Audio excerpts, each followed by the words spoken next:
On a bright but very cold winter day, Miffy and Grunty were having fun throwing a ball back and forth in Miffy's garden. Snuffy was there too, running and jumping up, trying to catch the ball herself. Then, when Miffy threw the ball, Snuffy caught it in her mouth. Grunty had to laugh, and Miffy too. But when they wanted to continue to play with the ball, Snuffy did not listen to Miffy. "Snuffy, give me the ball," said Miffy. But Snuffy just ran away with it. Then Mother Bunny came out of the house and called, "Isn't it too cold for you to be outside, girls? Even the water in this flower pot is frozen. I have made some hot chocolate for you to warm you up again. Come in, girls." So Miffy and Grunty went in and enjoyed the delicious hot chocolate. Snuffy stayed outside, pushing and chasing the ball. Later, when the two girls were playing in Miffy's bedroom, they heard Snuffy barking and barking. And when they looked out of the window, they saw she was covered with snow.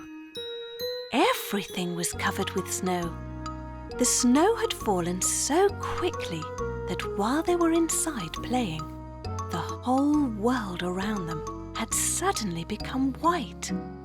All excited, they ran to Mother Bunny. "Mother, Mother," said Miffy, "can't we go to the lake now? It will be so beautiful there, with the snow on the meadow, and maybe the lake will be frozen." "Yes, and we can take the ball too," said Grunty, "so Snuffy can play with it." Just then, Father Bunny arrived home and heard what the girls were saying. "I will drive you to the lake in the car, and I will test the ice on the lake to see if it is thick enough." So Miffy and Grunty and Snuffy all jumped into the car, and they drove to the lake. "Look," said Miffy, "the lake is frozen. We should have brought our ice skates." "Maybe you can bring them another day, Miffy," said Father Bunny. "But for now, I'm sure you'll have lots of fun playing with the ball in the snow." Father Bunny tested the ice. "If the weather stays cold, the ice will be thick enough to go skating in a few days," he said to the girls. "Good," said Grunty. "Let's throw the ball so Snuffy can run after it." That was their new game. Miffy and Grunty took turns throwing the ball out into the snow. And Snuffy had great fun too, slipping and sliding all over the icy snow, trying to catch the ball. She was having such fun. Then, when Miffy threw the ball again, it rolled away too far and onto the lake. "Oh no," said Miffy. "Now the ball is on the ice, and the ice isn't strong enough yet to carry us." But Snuffy had already gone after the ball. "No, Snuffy, the ice isn't strong enough yet," shouted Miffy. This time, Snuffy did stop and listen to Miffy. She turned around and ran back. They were all very relieved. "That was very good, Snuffy. In a few days, we will come back and get it for you." Poppy Pig was passing by Miffy's house, pulling a cart, carrying a large Christmas tree in a pot. "Good morning, Poppy," said Miffy. "Where did you get that beautiful tree?" "Boris gave it to me, Miffy," said Poppy. "Christmas is coming, and I asked him if he could find me a nice tree." "What a good idea," thought Miffy. "We will also need a Christmas tree." Miffy went inside and asked her mother, "May I go into the forest to ask Boris Bear to find us a Christmas tree?" "Yes, Miffy, but you must be home in time for lunch." So off she went, across the meadow, and into the forest. When she arrived at Boris and Barbara's house, they were already decorating their own tree for Christmas. "Hello, Boris," said Miffy, "and a Merry Christmas to you and Barbara. I would like to ask you if you can find a nice Christmas tree for our family." "Yes, I can," said Boris. "But you know I mustn't cut down a forest tree. I can dig one up for you and then put it in a pot so the tree can stay alive for next year." So they went into the forest and they saw many beautiful trees. Miffy saw one that was especially beautiful. "But I think that one is too big to put inside our house." "Well, what about that charming little one over there?" "Oh, that one is too small. All our Christmas tree decorations won't fit on such a tiny tree." Then Boris pointed to a medium-sized tree. "Do you think this one will do?" he asked.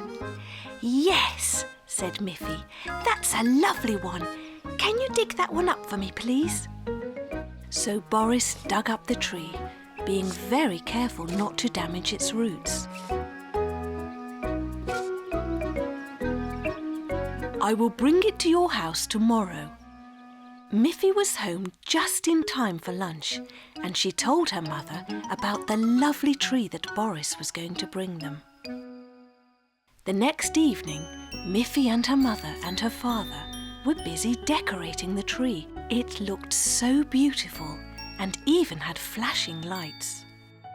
In the morning, Miffy was on her way to school and little Snuffy was running along with her. When they arrived at the school, there was Boris with a very big tree for the schoolyard. "Hello, Miffy," said Boris. "This is the tree that you said was too big for your house, but I thought it would be just perfect for your school." The school teacher and all the children were very pleased to have such a wonderful tree for their school. All the children were soon at work, making decorations for their new tree. It was going to be so beautiful. Then Boris knocked on the window. "I have another surprise for you, Miffy. I also brought the tiny tree. I think it will be perfect for Snuffy." "How wonderful," said Miffy. "Snuffy's own special Christmas tree to put near her doghouse." All the school children were happy with their big tree. At Christmas, Miffy and her parents were happy with their medium-sized tree. And little Snuffy was very, very happy with her very own tiny tree. One day, Poppy Pig invited Miffy to her house for tea and biscuits. Miffy asked her mother if she could go. "Yes, of course you can go, Miffy," said Mother Bunny. "Be careful riding your scooter. It's cold outside and it might be slippery if it starts to snow." "I'll be careful, Mother," said Miffy. "And I'll be sure to bring some of Poppy's biscuits back for you." Miffy rode her scooter towards Poppy's house. She soon reached Poppy's house with no problem. Poppy had baked some delicious biscuits and made some tea. Miffy and Poppy had a lovely time together.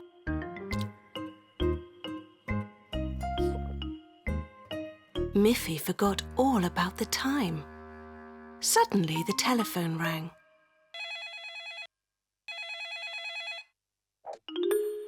"Hello, it's your mother, Miffy," said Poppy.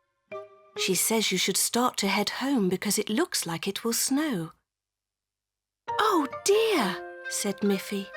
"I've had such a good time with you, Poppy, but I really must leave." Miffy put on her coat and her scarf. She was ready to say goodbye to Poppy when she remembered her promise to her mother. "Can I take take some biscuits home to my mother, please?" she asked Poppy. "Of course."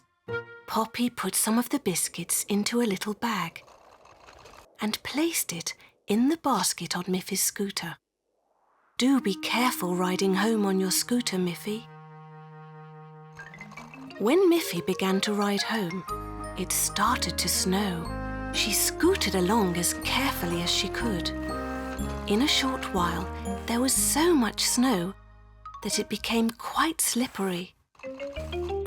And when she tried to ride down a little hill, boom!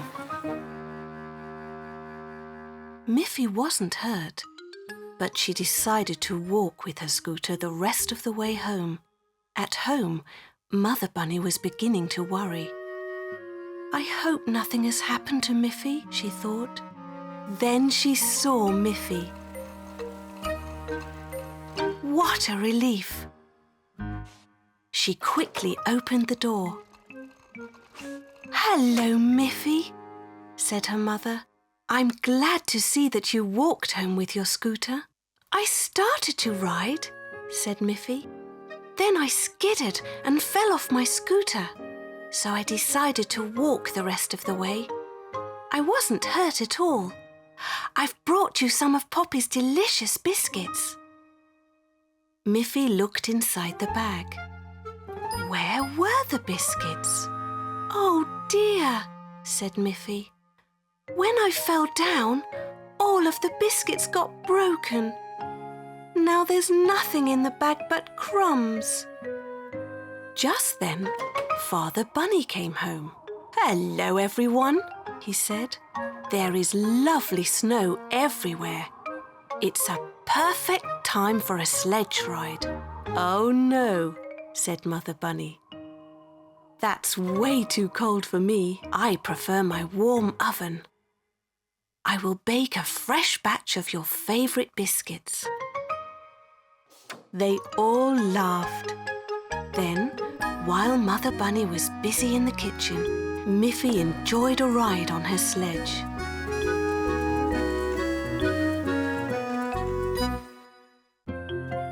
Miffy loved to play in the snow.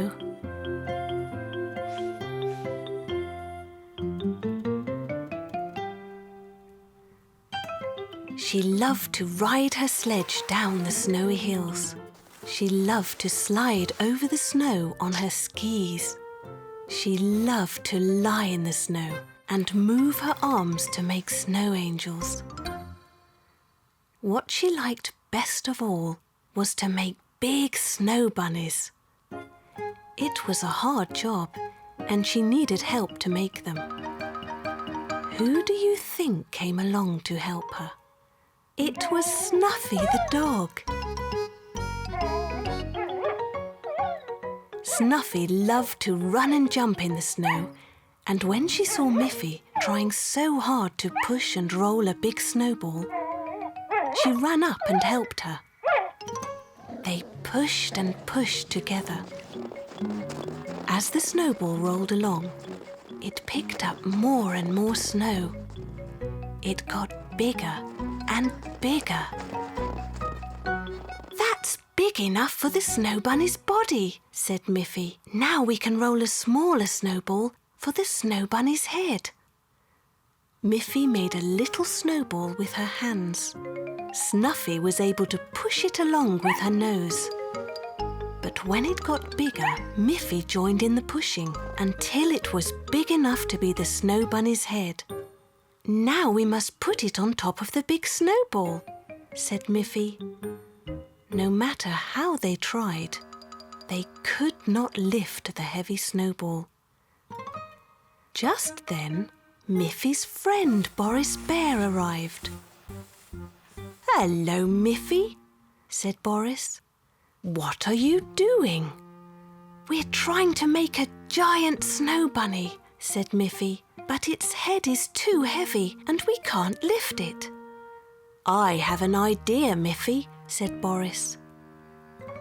"I was taking these planks to my workshop, but we can use them to make a ramp to the top of the big snowball." Boris placed the planks against the snow bunny's body. The planks made a perfect ramp right to the top of it. Now they could roll the smaller snowball up the ramp. It was still hard work, but it was not so hard as lifting it would be. There it was! At last! The Snow Bunny's head was resting right on top of its body. Then Miffy went to find 2 sticks to make the ears.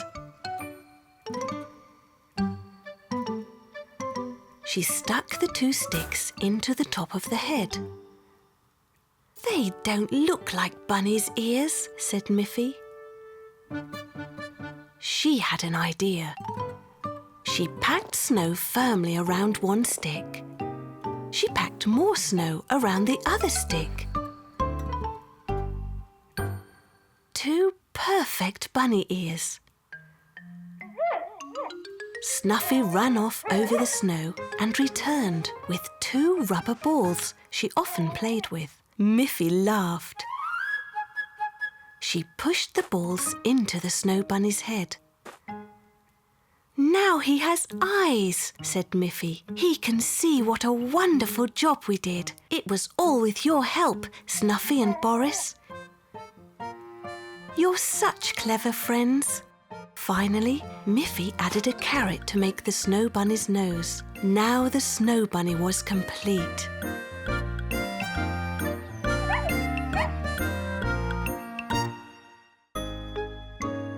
One morning, Miffy woke up and looked out of her window to find that her garden was completely covered with white snow.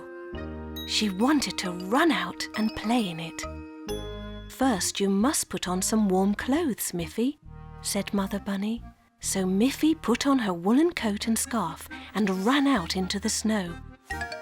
"I think I'll make a snowman," thought Miffy, and she started to roll a ball of snow.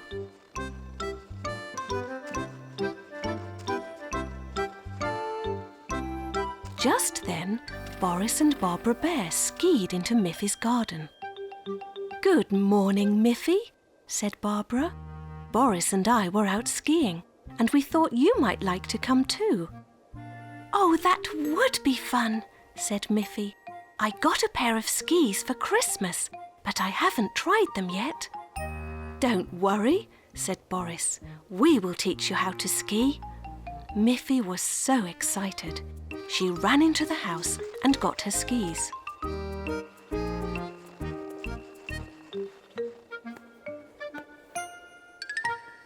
Boris held her while she put them on.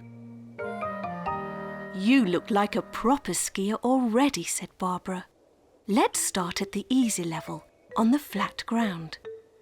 "Oh, look!" shouted Miffy happily. "I'm really skiing!" But then she fell. "Don't worry, Miffy," said Barbara. "We've been skiing a long time, but we still fall down sometimes." Miffy picked herself up and was soon skiing along nice and smoothly.